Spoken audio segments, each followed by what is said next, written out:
I'm nervous. You're nervous. This is going to be a tough episode. I know. It's funny, right? Like, obviously we're both teachers and we always like, hey, does anyone have any questions? And in the back of your mind, you're kind of hoping maybe they don't. Because it's like, I'm not really that strong in this topic. So this Yeah. is going to be a fun episode. So before we get started, I'd like to thank everybody that wrote in questions, but also remember if you're watching live, you can still ask a question, and we'll be kind of Yep. monitoring that. I will be monitoring Facebook Live, Yep. and we have some, like you said, some heavy hitters put in some great questions, and Yep. this is gonna be a lot of fun. And I know each of us have talked with folks outside of Facebook and have some other questions too. So Yep. we'll see how far we get. And, the cool thing is if we don't finish these, we can continue on next week, which is That's right. perfect. That's right. The airways will still stay open. It So will still stay open. And so, hey, John, we're 15 days away from the World Championship. yeah, it's going to be, I think the weather is looking fantastic. Yep. I think you called it. I don't think it's going to be wetsuit legal. Yep. But I will still take my wetsuit up. What did they say this week? 78? It's right around 78. Yeah, Well, if you get a little wind and you're getting some longer nights, it might drop. it could. It's You know, it's especially gonna be now. close. Yeah, it's going to be close. So I'm going to take a wetsuit anyhow. Yeah, for sure. But I'm also going to take my skin suit and I'm going to be ready for either one. Yeah. So just thinking about gear I would wear under my skin suit, or if I'm wearing my wetsuit, obviously that's easier because everything goes under the wetsuit. So No, it's interesting, right? We really haven't talked about that, like the differences of what you can wear underneath. Because I'm the same way. yeah, If I wear, for example, like calf sleeves, yeah. you can't wear them if it's not wetsuit legal. Yeah. That was Good. one of the questions I have. So Oh, perfect. what do you All right. wear under? Yeah. Okay, so let's start out with Matthew Nealon's first question. Okay. So, John, I'm going to ask you this question: do you ever race for fun, as opposed to for competition? All right. So I always try to have fun and I enjoy going and racing hard. I can say um, pretty much I have never gone to a race and said, I'm just going to just go and do this for fun. Now, the closest I've done that to is when I had done Norseman, then we were still hanging out in Copenhagen, and Laura and Steph were going to do Ironman Copenhagen, and then there was a triathlon that I just found out about, and I said, "Oh, let me just sign up and do this." And this was just 2-3 weeks after Norseman, so I was pretty beat up. So that would be as close as I've gone to a race where I wasn't thinking of just trying to go, guns all out. That would be. Now I have done fun runs, but Yeah. not. I haven't done a triathlon specifically and said, "Hey, I'm just going to go have fun and just sort of high five along the way," type of thing. I always try to have fun. How about you? I'm gonna. It's gonna be a mirror almost of your answer, right? Like, this is what I do for fun. Yeah. Like, I actually enjoy racing and not just enjoy that, but enjoy testing myself. Like, Yeah. I like that. Mhm. And I don't think I've ever done a race that is just like, oh, okay, I'll have a conversation with somebody as I'm going. Because, like, I know there's people that do that, right? Like, Yeah. they're going to do it with a friend, and on the bike they're chit chatting as they go, and they run together, and they're just having a good old time. That's not me. Yeah. I've not done that. Well, okay, now that you say that, I did have a situation where that did happen. That's But true. that's You where I did. got lost on a race. And then I popped back out on the race course and I knew I was going to be DQ'd, or I actually self-disqualified myself. Yeah. At that point, I was just running with people that I knew and just sort of chatting and having fun. And actually at Austria, that happened too, where I blew my rim out. That's right. And then at that point, I knew the race was a lost cause, but I still wanted to hit the finish line. So I, in essence, just sort of did it at that point, but not going into the race with that mindset. Right. So yeah. In Austria, didn't you stop on the side and actually have a beer with during the run? Which one was that?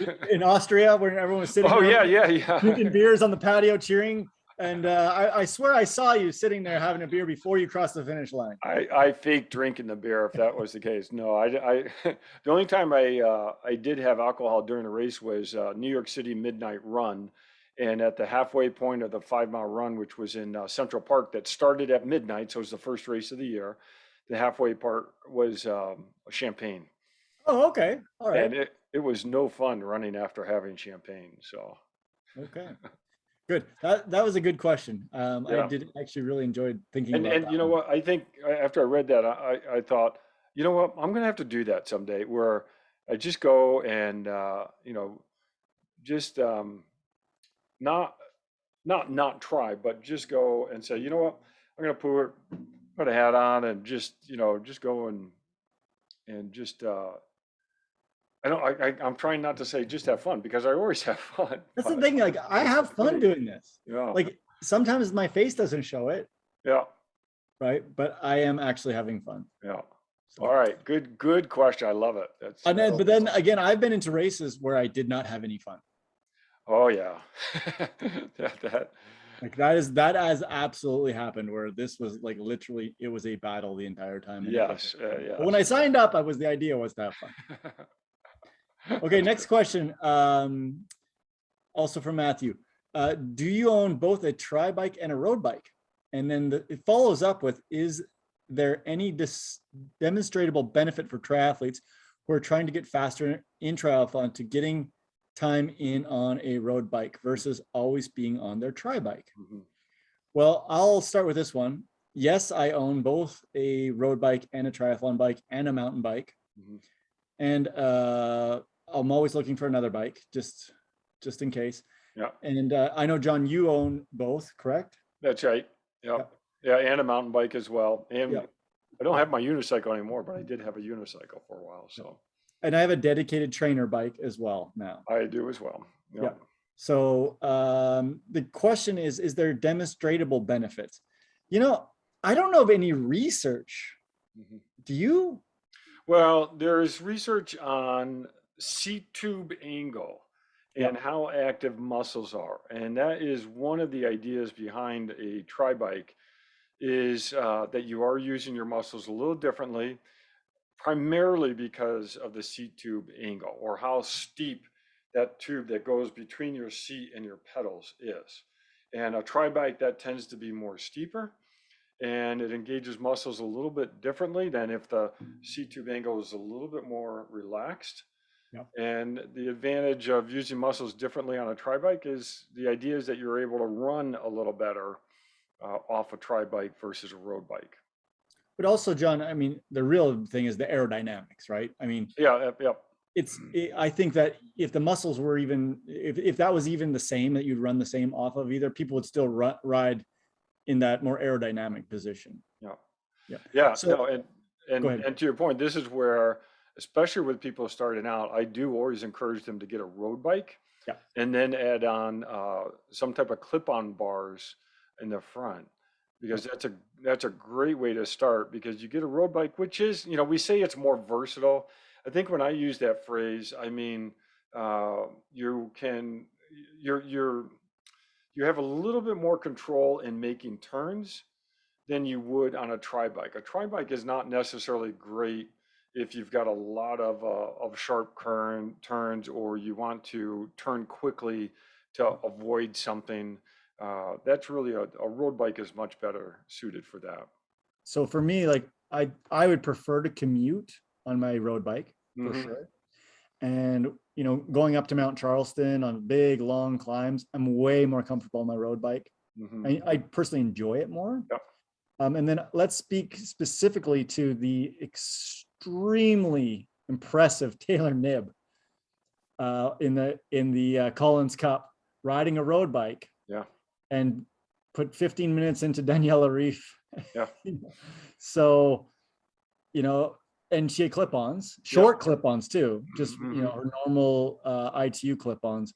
So I think whatever you have, and I think I personally think that it's nice to have versatility, Hmm. and it's kind of like having a couple different pairs of running shoes. Yeah.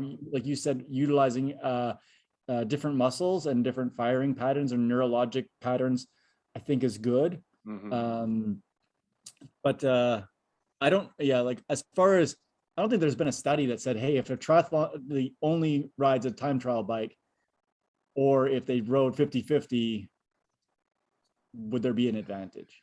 Yeah, no, I don't either. And to that point, we talk about injury prevention or injury avoidance. There may actually be some advantage to biking on different bikes Yeah. because you use the muscles a little bit differently, and that can be a good thing. I mean, you go for a ride and you just think about all those revolutions in a very tight movement pattern. And what happens is that repetitive load can add up and ultimately lead to an injury. Not any single pedal stroke would, but the combination of 5,000, 10,000, 20,000 revolutions just may. So mixing it up a little bit and riding on a mountain bike, road bike, tri bike, it may be a good thing. So let me ask you another question that, and we kind of knew this was going to happen. This is going to open up some other thoughts. So people are really, really particular about their bike fit.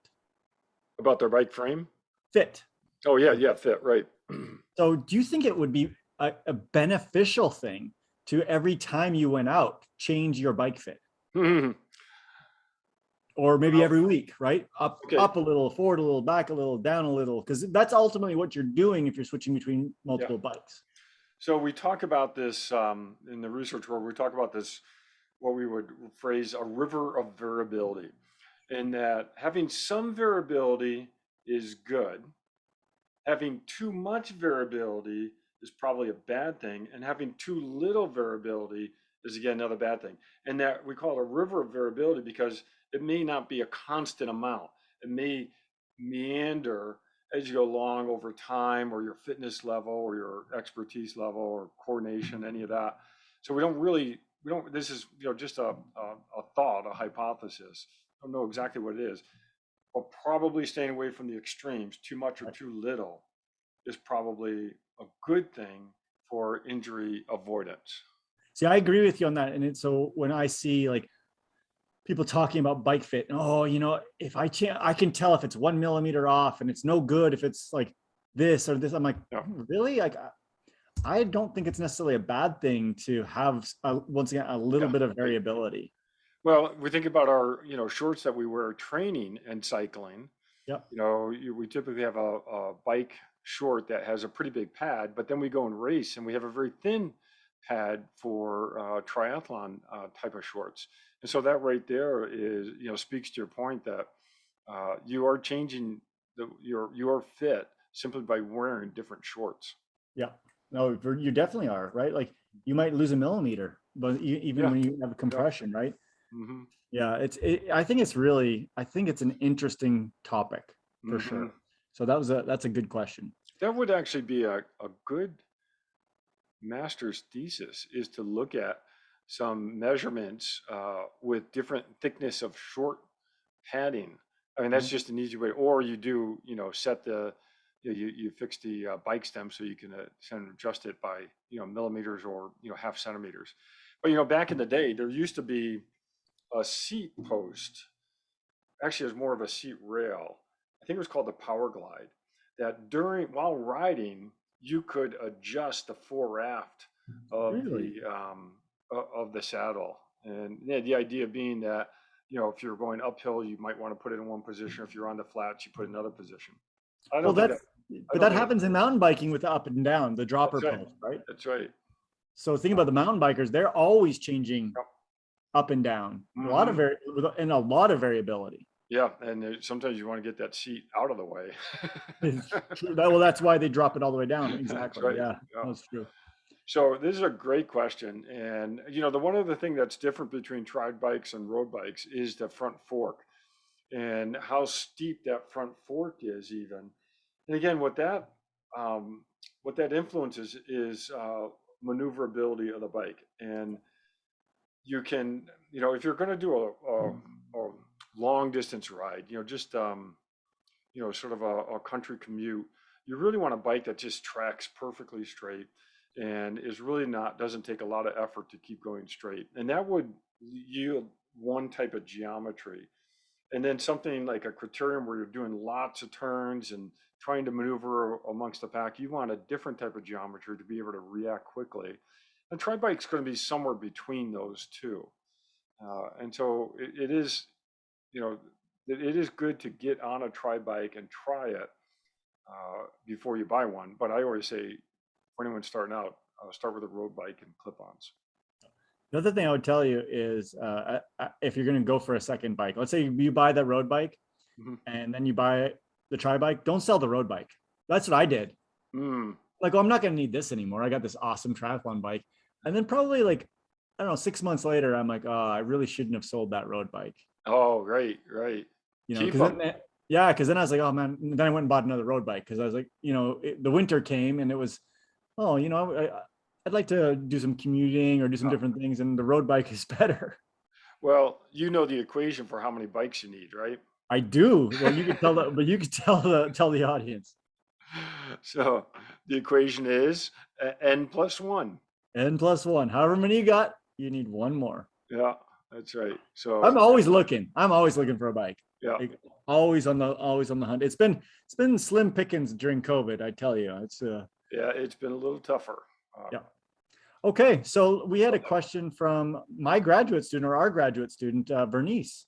So what was the question, John? All right, so the question is, and I love this question, is how do you do a point-to-point race?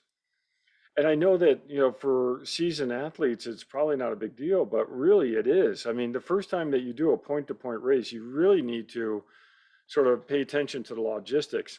And sometimes you don't realize you're doing a point-to-point when your gear is, you know, showing up at different places. I remember when I did Ironman Japan, and I didn't realize that the two transitions were just offset enough that when I hit the finish line, I didn't know where the transition was. And I had, Really? yeah. And so so I didn't know where my gear was. And so I had to, fortunately, had some other folks that I stayed with at the hostel that, you know, led me back. We had to jump on a bus and get back to where the transition was. And so, yeah, point-to-point races are a little bit more logistically complicated, but I also really enjoy a point-to-point race. And when I say point-to-point, I mean any race that has two transitions, T1 and T2 are different, or maybe even the finish line is offset from those two transitions. Yeah, so you're right. The logistics do change, and it takes more planning for sure. And one of the things you have to plan for, John, is how you're going to get from the finish back to this. Like, let's say you parked your car at the start. So I'll tell you just an anecdote, because it's kind of funny. The first time I did a 70.3 was St. George, and one of the people we were friends with and racing with, his plan was to, after the race, ride his bike back to the start. Which race? Which race was this? St. George 70.3. Oh, goodness. Okay. And it was his first 70.3 as well. And I can tell you that he and I were both devastated. Like, I couldn't get out of the lawn chair for 2 hours, like at the finish line, right? Every time I tried to move, I'd cramp, and he was not much better. And eventually started to come to his mindset that he's got to ride like 25 miles. And, you know, in St. George at 4 o'clock in the afternoon, it's pretty hot. And it's not an easy ride. It's not an easy ride. Oh. But you know, you don't know if you've never done that distance, and the first time doing a split transition. So, you know, the logistics sometimes are like, okay, well, how am I going to get back to the start can be a real thing. And there's really two races locally that have point to point, and one is the St. George race. Yep. And that one's coming up as well. It's almost the same course, but it's in essence the same two transitions. And then the other is Pumpkin Man. Yep. And now Pumpkin Man is a nice, bike ride back to T1, but it's still not for the faint of heart, because when you're right on the highway, yeah, you got to go down the hill.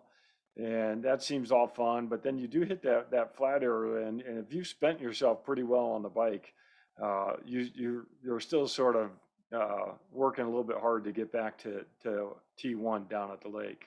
Yep. And so for the most part, I don't think I've been to a race with a split transition that didn't allow you to set up at least one of them the night before.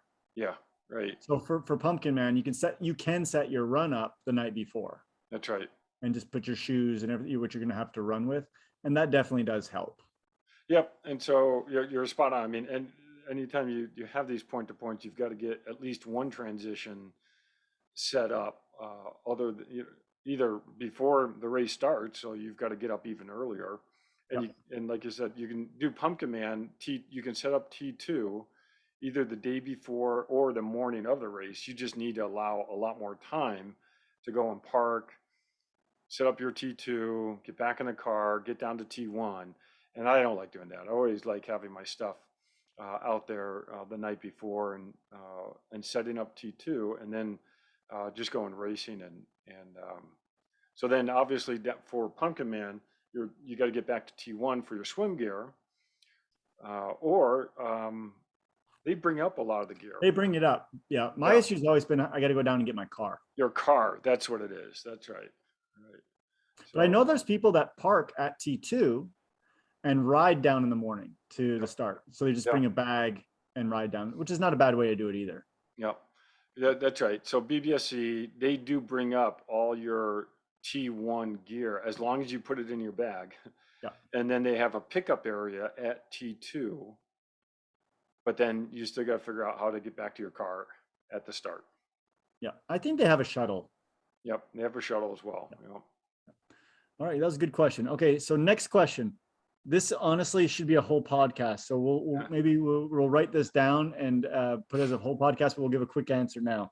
So Matthew also asked, for the time-strapped athlete of the 3 disciplines, swim, bike, run, is there an order of priority in training? Or do you just prioritize whichever one gets you out the door, so to speak? Yeah. So John, I'll let you start with this one. Oh, boy. Well, one, it does depend on what your goals are for racing. And I think that's important. Just take a step back. And if you're just going to shoot to finish a race, then I really do say do anything you can. Yep. And whatever, just as Matt says here, whatever gets you out the door. If you can swim today, if you can fit that in, do the swim. If you're near a pool or near a lake, if you're able to jump on your bike, or likewise with a run. And so for a time-strapped athlete whose goal is, really just to go and have fun and complete the event, do anything consistently. That's my first answer. Okay. How about you? I agree. Like we've talked about this before. The main tenet of triathlon training needs to be consistency, right? Mm-hmm. So yes, get out the door. Yep. But I would also say once again, I'll agree with you. It comes to the goal, and I'll talk about my perception of like a beginner triathlete. You got to be able to do the distance, right? I can still remember, my first triathlon. My thing was, can I actually swim the 750? Yeah. Right. So I couldn't.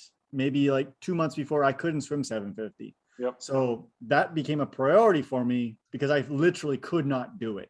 I love it. Yeah, that's great. If you can't run 5K and you sign up for a sprint triathlon, you need to be able to figure out a way to train yourself to, or you can walk, that's fine. But if your goal is to run, like be able to do the distance. Mm-hmm. So that is a priority. Now, if we're saying a seasoned athlete, right, that is time strapped, which many triathletes are. Mm-hmm. I mean, I think that's one of the toughest part about triathlon is it's a time suck, right? If you want to be good and compete, it's hard to find the time. Then I do think you need to prioritize, right? But I wouldn't necessarily prioritize personally on the distance, on the discipline. I'd more prioritize when I have time, fitting in what can fit for that time. Yeah. Right. So if I happen to have a 2 hour or 3 hour block, well, I'm not gonna to swim for 2 or 3 hours. I'm probably not gonna run for 2 or 3 hours, but a bike I can do for 2 or 3 hours. If I know, hey, I got a half hour because I got I get time at lunch. Well, same thing. I can't get to the pool. Probably not gonna get a bike ride in a half hour, but I can run. Yep. So for me, it has a lot to do with fitting what I can fit into life Mhm. most effectively. Does, Well, does that make sense? that is a great answer, and I'm glad you said it that way because I think, and you and I both do this where we get a busy schedule. That's where we really need to pay attention to our planning for our training. And you really do need to look at, I do that. I look at my schedule the week ahead of time and I make sure that I've got the right amount of time that fits, my training goals for that week. And I know if I have a lot going on, I try to really say, okay, I've got a tight window to do this, this, and this, and that's what I'm going to focus on this week. But I think the other thing that we've talked about before is that idea of minimum effective dose. Yep. And I think that's where you're going to as well, is trying to identify what is your minimum effective dose for swimming, Yeah. for biking, and for running. And once you can identify that minimum effective dose, then you can sort of build around that and work towards your other weaknesses. Yeah. And I think, if we just speak specifically to swimming, I think a lot of it comes down to access to a pool. When can you actually get in?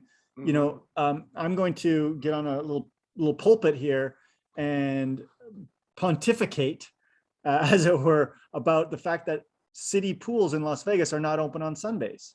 I don't understand that. I don't understand that at all. Yeah. When do people have time to spend with their families at the swimming pool? It makes On no sense. on Monday morning at 10 a.m. when they're Hmm. open, or on Sunday all day, Yeah. right? I don't get it. The soccer parks are open, Hmm.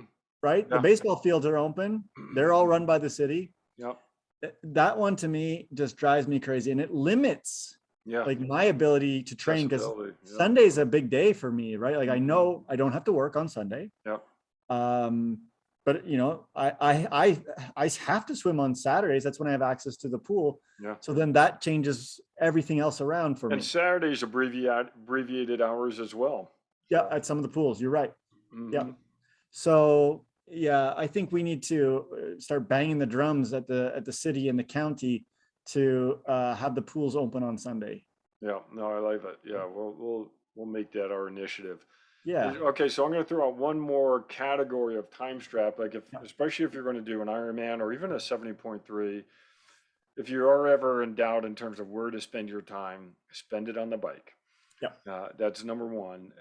But If you like can, you, if you can make the distance swimming. that's why I was just going to put Yeah. an asterisk there. You've got to be able to do the swim comfortably.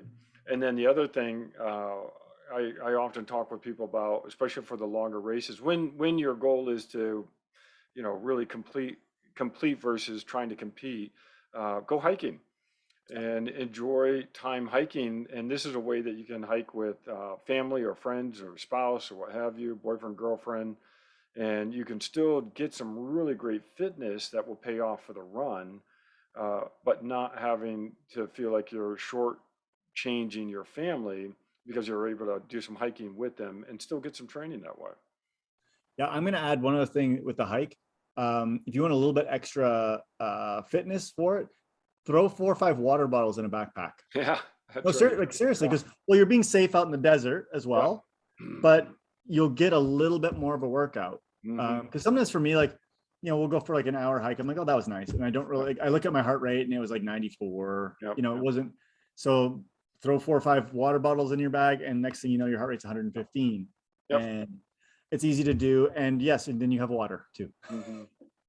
Yeah. On the way back down, fill it with sand. That what? On the way back down, fill your water bottles with sand. Yeah, that's right. That's right. You pick up the rocks along the way. Yeah. All right, that was a good question. But seriously, we should have a complete podcast Yeah. on that one Yeah. to delve into it be more good. deeply. Okay. Any live questions coming up? Let me see. We do not have live questions yet. No. If Okay. I'm on the right page here. Yeah, So- I'm bouncing between.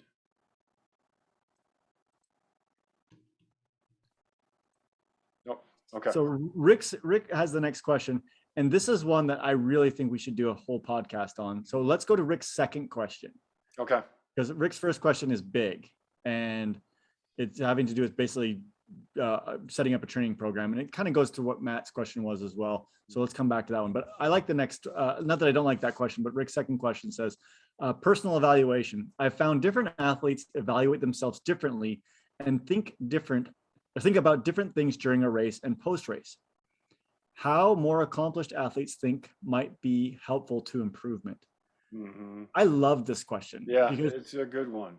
what we think about, or what athletes think about, I listen to a lot of podcasts. I watch a lot of YouTube videos of pro triathletes, and there have been some questions I've heard where, they ask, professional athletes, what they think about when they're racing. So John, let me ask you first, what do you think about when you're racing, especially when it's a little dark? Yeah, well, let me get to that, but let me Okay. just also jump in. I think this is with the Collins Cup Yeah. was so different than a normal race, because in the Collins Cup, that was the race, and I'm sure, everyone listening is familiar with it. That's where you have really three people going head to head, and now you're racing that person. But often in a race, especially for us age groupers, yes, we may be competing against others, but I think Rick's point is really well taken. Is I think once you start trying to focus on someone else's accomplishment and comparing yourself to that, you're going down the wrong path, and I think you're just leading yourself up for disappointment. So when I'm racing, I do very much, and it's not always easy, but I do very much try to focus on what I'm doing. And now, yeah, if there's someone up ahead, I'll try to, help use that for motivation. But I'm really trying to focus on me and what my capabilities are for that moment in time, as opposed to, oh, where's so and so? I've got to, there's that competitiveness. But for the most part, I do try to focus on, for the longer races, especially. For the sprint races, that can be a little bit more. Hey, where's so and so? I know where they Yeah. are. I'm going to try to make sure I'm at this spot, that type of thing. Yeah. So I think it depends for me on like the level of the race and then the distance of the race. So I'll just think like my favorite distance is 70.3. Yep. On the swim, I really am. I try so hard to keep focused on the task at hand because my mind can wander, and I start thinking about other things. I start thinking about what the run's going to be like. So I personally really need to focus on number one, sighting, like make sure every 5 to 7 strokes I sight. Number two is like I can get lazy with my technique, especially as I get tired. And I really think about that. I'll count, 1, 2, like count my strokes. So I'm not having a lot of thought during the swim. When I get onto the bike, same thing. Like I try and really focus on what I'm doing. First of all, I understand that biking is dangerous. Yeah. And biking in large packs with people of different abilities. And that's the other thing. When you're on the bike in a large triathlon or in a small triathlon, you have no idea the skill level of anyone else. Yep. Same like when you go on the freeway, we assume, oh, everyone's got their license. Everyone knows how to drive. No, they don't. Right. And it's the same on a bike course. So for me, like I really try and focus on the bike and not let my mind wander. Yes, there are little things like, when you hit 10 miles and you see the sign, oh, 10 miles. Yeah. Then I start thinking, yeah, I got 46 miles to go. Like that goes into my head. Right. But I really try not to let thoughts that are not in the present. I guess we call this mindfulness, right? Yeah. So I really try and keep in the present and in the moment. When things are, when there's tactically things that are going to happen, it can be the tactics of, I see 2 people ahead. Is there space in between for me to go, or do I want to pass both of them? Or, you know what I'm saying? Or if somebody passes me, can I go with them? Like I'm really cognizant of the now. And yes, of course, like you get to like a turnaround or a specific point, like, yeah, the math goes in my head as far as, how far I've got to go, but that's that. When I'm running though, it's different. And it's not easy to do this because you and I have talked about this before. off air, where I remember one race, I was really proud that I was racing and someone passed me with the same age group on their calf. Yep. And I let them go because it wasn't part of my race plan to Yep. try to go hard at that point.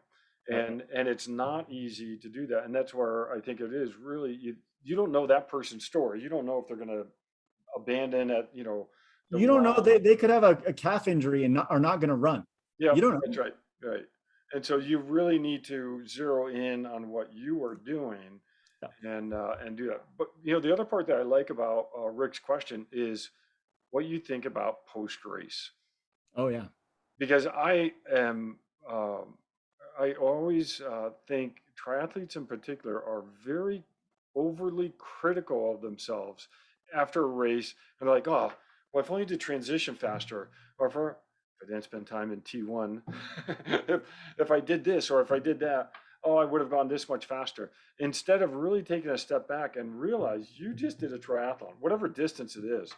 I mean, it's really incredible what you just did, and be able to soak that up and absorb it and say, hey, that's a pat on the back.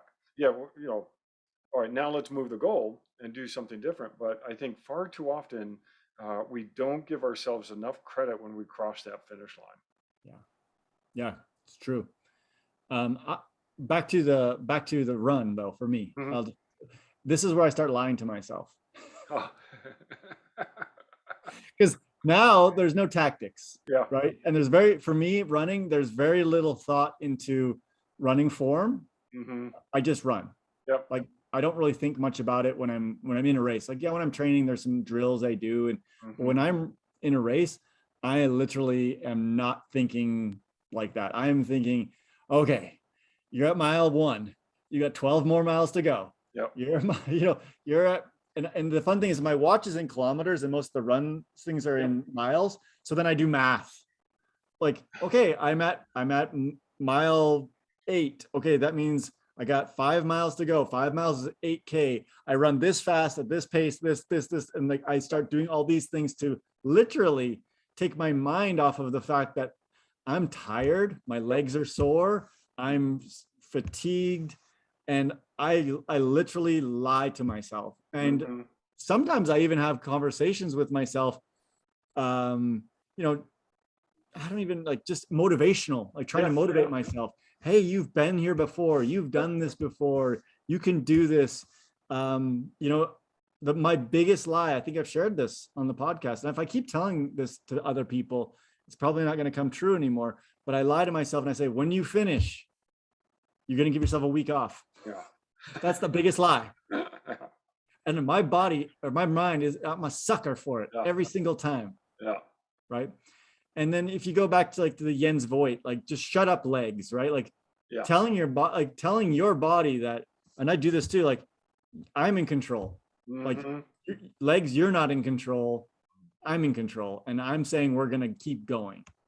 And sometimes I bully my own body in my mind as I'm thinking about these things. Do you ever do this? Oh, no, totally. Yeah. I think especially when you're at that red line, I mean, the amount of cognitive stuff going on reduces to some very simple thoughts: breathing, leg pattern, where my arms are going, looking very primal, right? Very, very, primal. Yeah. I call it going rear brain. It's and this goes back to the importance that we've talked about before in terms of knowing the course, because the less that you need to be thinking, the better you can let that thought process just go to racing at that point and just staying at that. Because when you're at that red line, you really aren't you're not thinking clearly, and especially on a long race, and your brain really fuels off of glucose, and if your glucose is all being used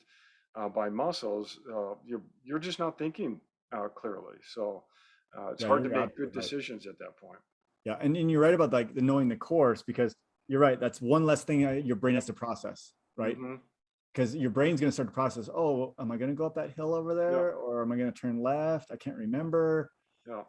So one of the things that I love to, we talked about this in our recon, is like get out on that course, even if you just can walk part of it, ride your bike on it, I think it's honestly more important than actually seeing the bike course, to be honest with you, because you're not at that same red line of fatigue. And so, yeah, I agree with that. And then as far as post race, I'm going to agree with you. Hypercritical is typical. One of the things that, I used to write out race reports, and I used to write them out like basically in that night. I wait now. I wait 2 or 3 days. I really let it, I let it kind of percolate in my mind. I go back, I look at the data a little bit. And then the other thing is I'll agree also with you about the hypercritical, but I also think a lot of triathletes get into the excuse mode. The what? Excuse. Oh, yeah. Right? Like, oh, I would have if. And yeah, everyone's got excuses, right? Because the truth is, no triathlon I've ever done has gone perfect. Right. There's always something that happens. Oh, I couldn't get my shoe on. Well, that happens, right? Oh, my sock was upside down. I had to take it off and put it back on, and that cost me 20 seconds. And I would have been fourth if I wouldn't have had my sock. Like, yeah, okay, but we all have. Nobody has the perfect race, and it's hard. It's hard when you finish and everyone's talking about the race, and even you're driving home from the race, you're like, oh man, if only this. Or you start to say, well, this happened because of this, and it was an excuse. But we all do that. That's right. It's part of who we are, I think. No, I think you're right. It's good to be analytical, but at the same time, I see too many people not giving themselves credit, and I think that's the longevity of being in the sport, is being able to cross the finish line or do a workout and just give yourself a pat on the back. What would you say to your best friend? Say it to yourself. You would never be overly critical to your best friend. Well, because you probably don't have a best friend at that point. It's so interesting, John. I was talking to someone this afternoon, and he may or may not be listening, and he was doing, he's not a triathlete. He would one day like to do a triathlon, I think. And he mostly does weight training, but he's switching a little bit to cardio right now. And he's like, I'm so excited. I ran a 5K today on training. I did 25 minutes. He's like, I know that's so slow. And I'm like, do you understand the percentage of the population that can run a 5K under 25 minutes is probably like, if you just were to take just in general, maybe it might be 1 in 1,000, honestly. Right. And not even a triathlete. This guy's just doing his thing. And I was like, that is really impressive to just go out and just on a treadmill run 25 minutes for a 5K.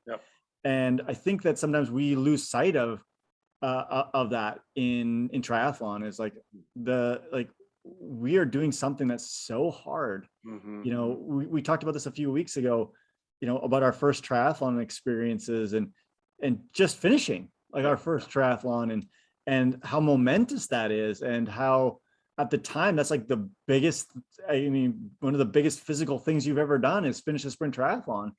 And that's an exceptional thing. There's not very many people that can actually do it. And I think we need to you're right, we need to give ourselves credit for where we're at.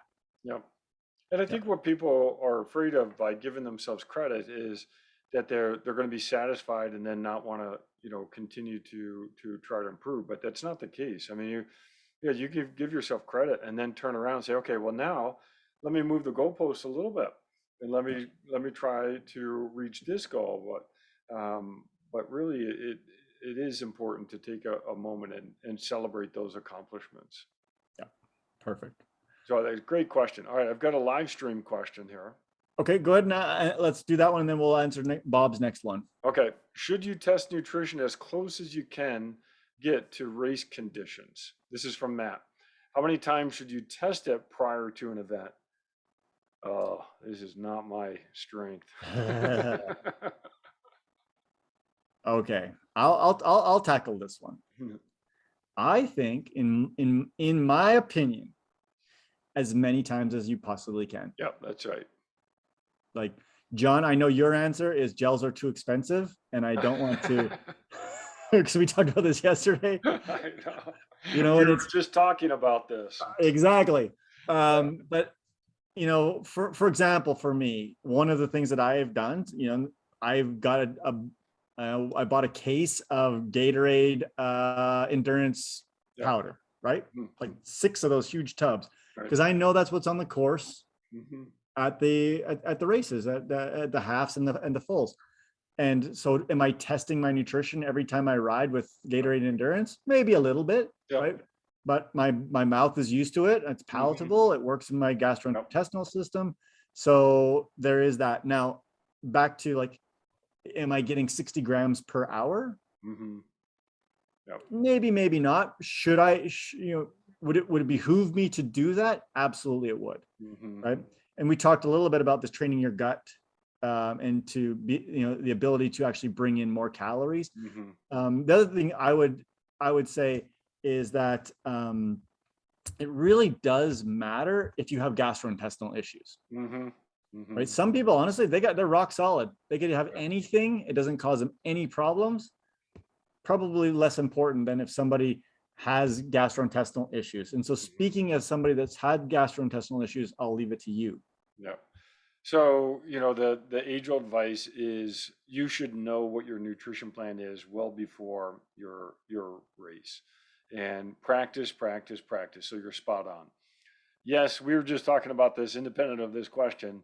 And I said I am guilty of saying, oh, that gel cost me $2. I don't want to use 3 gels, 4 gels on a ride. That's an $8 ride now. And so I am a little bit guilty of, thinking about the cost of every ride. But then you think about the cost of the event and you're like, maybe I really should be practicing more. I think for situations where you are trying to really go towards an extreme, either effort or endurance event or nutrition plan, you really need to practice it. So, right now you see a lot of advice, try to get 200 calories per hour, 300 calories per hour, 90 grams of carbohydrate an hour, whatever that plan is. That's pretty tough for your gut to figure out, and you do need to practice that. I think when we did a talk on this one night, and we reviewed a paper where it was at least, I think help me remember, I think it was at least a week to 2 weeks of solid gut training Yep. to really get the gut used to that amount of fluid or that amount of calories. So I mean that's Well, the, I guess, the short answer, but the long answer is you got to really yeah. you got to practice it pretty And, consistently. and I would also add, it's not just the nutrition, it's the nutrition at the exertion, Yep. right? So if you go out and do a 4 hour easy ride, your nutrition, you probably can take in way more calories, That's right. right? Because the blood flow to your intestinal lumen is not as uh, well, it's better. It's going to be better at that point, That's right. right? So get your heart rate up to where you're going to actually race at, Yep. and then try your nutrition, even if it's maybe even just for 1 hour. Yeah. Like, how do you feel if you try and take in the 90 calories, which is once again on the very high end? Yep. Or not, sorry, 90 grams. Sorry, 90 grams of carbohydrates. Now, and to that point, I've gotten away when I'm getting ready for an Ironman. I've gotten away from getting to the 50-mile mark or wherever the store is, and then buying whatever's in the store, soda, Rice Krispie treats, whatever, and then eating that. And instead, like, that's the fun way of doing it. Instead, what I'll do is I will take the nutrition along on my long rides to practice that specifically, as opposed to using something that won't be on my bike and it won't be at the race. It makes no sense to do that. And so that is something I've tried to adjust. And unless it motivates you to get to that store, Yeah. right? Because I got to tell you, there at the top of Kyle Canyon, there's a Coke machine that has a lot of my 6 quarters. Oh yeah. And sometimes when I'm like, oh, do I really want to go all the way up? Well, you got your 6 quarters. It's only 4 more miles, and you can have a Coke. There you go. It'll motivate me. So, Oh, I love it. so it depends. But there's Coke on the race courses. So there you go. Now, what I'm also doing, I love that, and what I'm also doing is when I am going out for any ride, I am filling my bottles with the drink that I'm going to use for the 70.3 and Ironman races. So I am getting regularly used to that taste and consistency, and then just trying to get the right concentration of that Yeah. powder in the water. So, Yeah, good question. yeah. All right, I think we're gonna answer Bob's next question because I like this question a lot, and I think this is a big myth in cycling and in triathlon. So, what's the latest theory advice on pedaling technique? Apply power 360 degrees, and this is a spin and keep constant force applied to the cranks, or time your power stroke, for example, between 12 o'clock and 5:30. John, what does the latest research say on this? So if we put force measuring devices on the pedals and we measure how much force you're pushing on the pedal, and then we even say, pull up on the pedal, you actually aren't pulling up much, if at all. What is typically happening is because the two pedals are connected, when you're thinking pull up on the pedal, you're actually just unweighting the pedal so that the other foot is pushing down on the pedal and giving that effective rotation. So there's very little actually pulling up on the pedals that does actually happen. Except for in sprinting. Oh, sprinting. Yeah, no, sprinting totally. Yeah, yeah. Sprinting is a different story Yeah. here. So, and some of this, Or even going uphill. I mean, if you're going up a 20% grade, I mean, exactly. So that's some right. of this comes, honestly, some of this comes from the sprinting world. Yeah. So the latest I've come across in like motor control stuff Mm-hmm. and learning and neurologic patterning, the best thing you can do is ride your bike Mm-hmm. and don't think about it. No, seriously. Yeah. Just ride your bike, have a good fit, Yeah.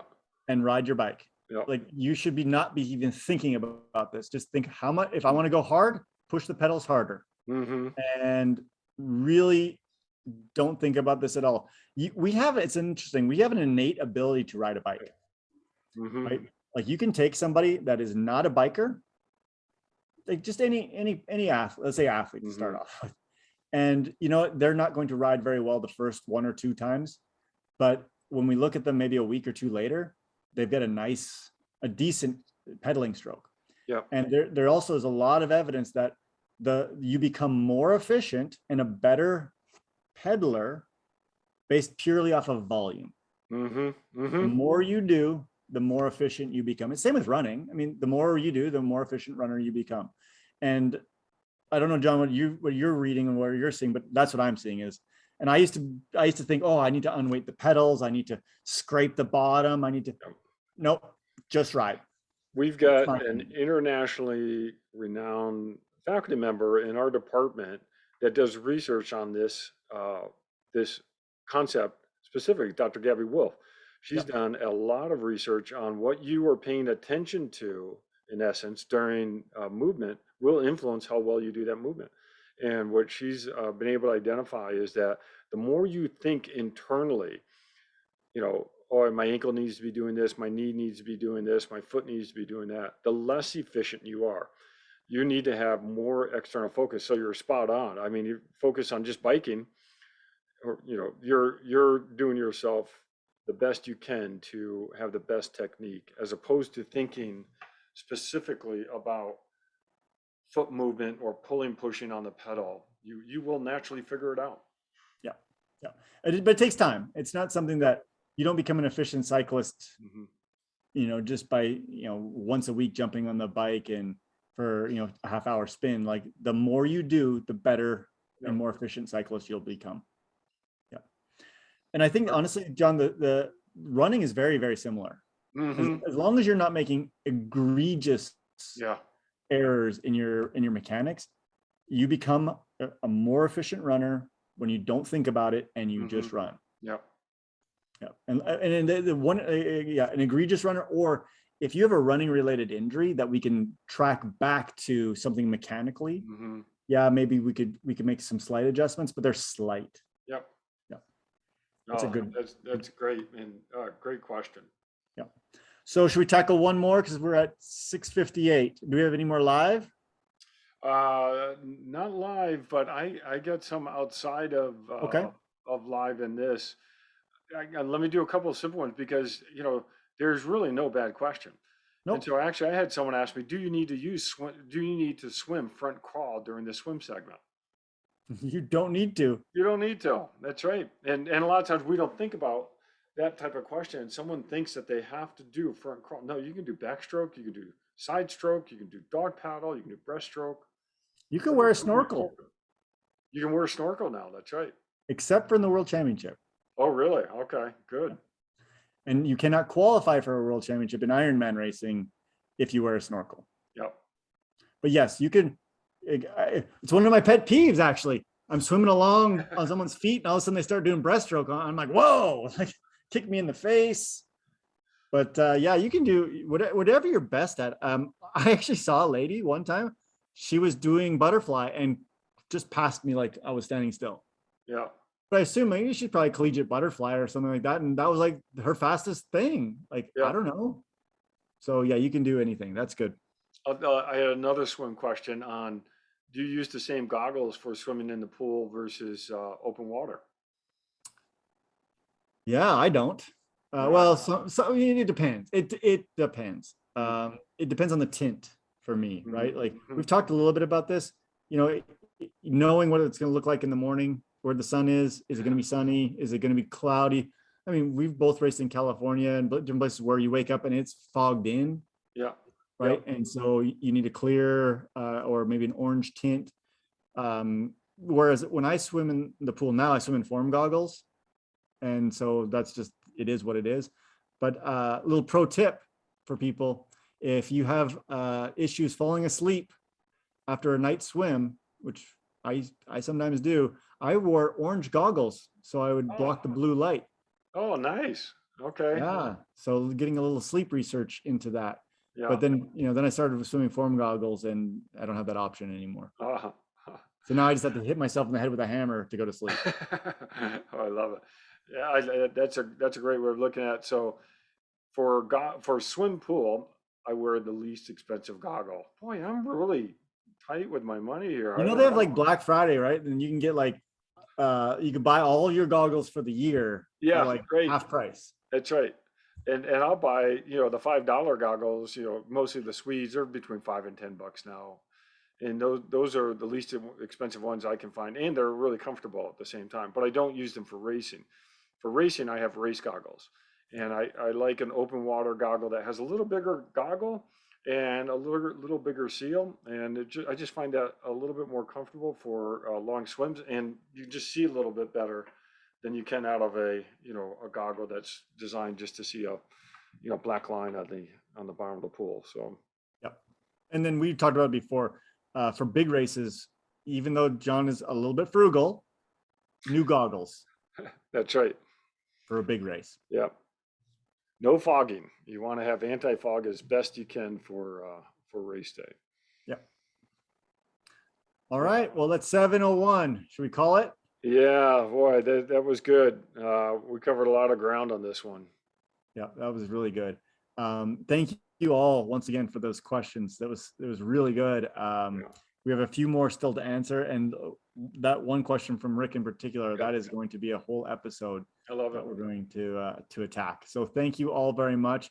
Have a great weekend, everybody. Hope you enjoy some good training. We're supposed to get some good weather here this weekend. Not too windy. Pretty dang hot on Monday again, though. It looks like they're saying record setting again on Monday. Oh no! Well, we're almost there. We're almost there. At least the mornings have been really nice. Yeah, and the evenings have been nice too. So. Exactly. I'm gonna go do some heat training and jump on my hot tub. So. Okay, awesome. Have a great weekend. You too. Okay, bye-bye.